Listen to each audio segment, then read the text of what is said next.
In 1966, Ford Motor Company took on the biggest challenge it had ever taken on before.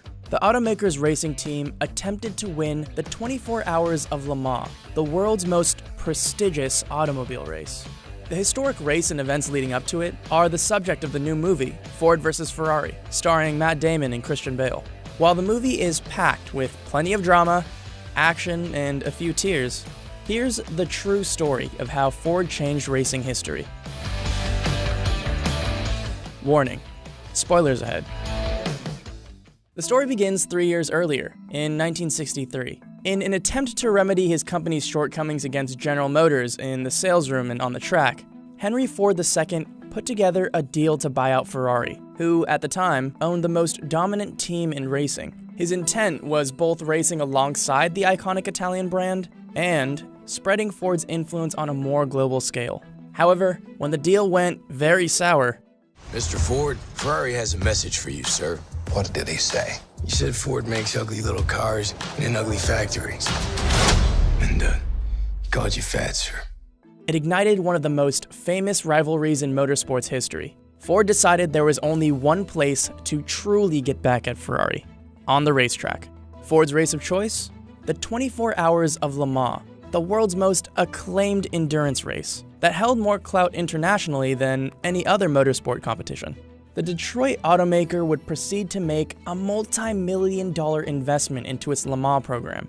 However, Ford wouldn't only fare poorly at the 1964 Le Mans, but for the entire year overall, as not a single Ford car finished a race in the entire 1964 season. Growing more and more frustrated, Ford finally took the program to Carroll Shelby, owner of Shelby American and a former Le Mans winner himself, played in the film by Matt Damon. Ford brought to Shelby its GT40 race car that its engineers had developed with the help of racing company Lola Cars.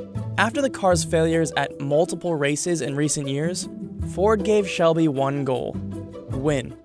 We know how to do more than push paper. Go ahead, Carroll. Go to war. Integral to the GT's development would be Shelby team member Ken Miles, played in the film by Christian Bale. Miles was an English driver and mechanical engineer who had already played a major part in the development and success of Shelby's AC Cobra race cars. Miles helped the Shelby team address many of the Ford car's issues and did extensive testing on it. But after Ford chose to change out the car's engine at the last second before the 1965 24 Hours of Le Mans, all of its GT40s failed to finish the race. Ferrari would go on to win, making it the brand's 5th Le Mans victory in a row. As Ford's desire to take Ferrari down a peg grew, so did Shelby's commitment to the GT. The team and Miles continued their work, boosting the car's horsepower using some very primitive methods. As shown in one particularly memorable scene from the film, the team attached Scotch tape and cotton yarn to the car to assess the direction of airflow while the car was in motion. They discovered there were issues with the air ducting, and a few simple fixes helped add 76 horsepower to the car. They also proceeded to add lighter magnesium wheels, grippier tires, and better brakes. As the 1966 racing season began, Ford's newly improved GT40 would win both the famous 24 Hours of Daytona and the 12 Hours of Sebring endurance races, both times with Miles behind the wheel. Suddenly, the upcoming Le Mans held more significance than a potential victory for Ford over Ferrari.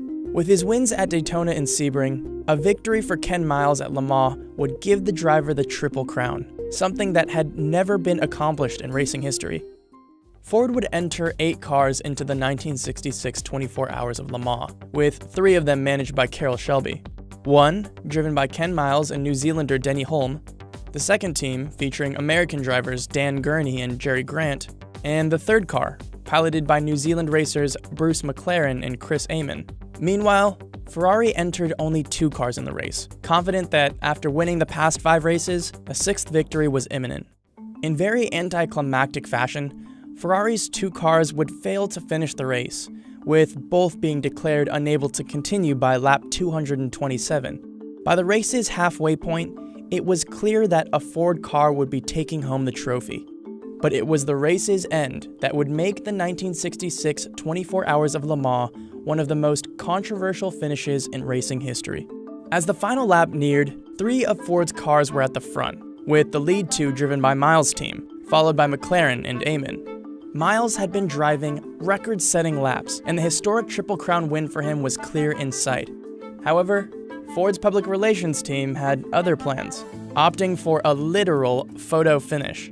Ford requested that Miles slow down and finish side by side with McLaren for a picture that would truly emphasize the company's historic dominance at that year's race. After brief objection from Miles, he finally agreed to the decision, believing it would result in a tie for the Ford team. But this wasn't the case as Miles and McLaren finished the race alongside one another. Instead of declaring the race a tie, Le Mans organizers stated that the car that had covered the most amount of ground was the winner. Technically, McLaren and Amon's GT40 had been lined up a mere 8 meters behind Miles' car at the start of the race. Despite being the fastest driver, Miles had lost. The controversial decision left Miles robbed of what would have been a historic victory and lifetime achievement. While the driver was left devastated by his unnecessary loss, Ford celebrated its win for American racing and big money. Despite his devastation, Miles didn't waste any time returning to the track, beginning work on Ford's newly developed J car in preparation for the 1967 season. However, just 1 month after Le Mans, while testing the car, Miles was killed in a horrific crash. Thanks to the contributions of Miles and Shelby, Ford would go on to win the 1967, 1968, and 1969 Le Mans races, and establish itself as a dominating force in the world of motorsports. However, Miles would remain relatively unheard of outside the racing community. Fortunately, his legacy has been brought to the public's attention with Ford vs. Ferrari. Although the film tells a story as much about tragedy as it is about triumph, it highlights the accomplishments of two men, one relatively unknown, who helped change the course of racing history in America.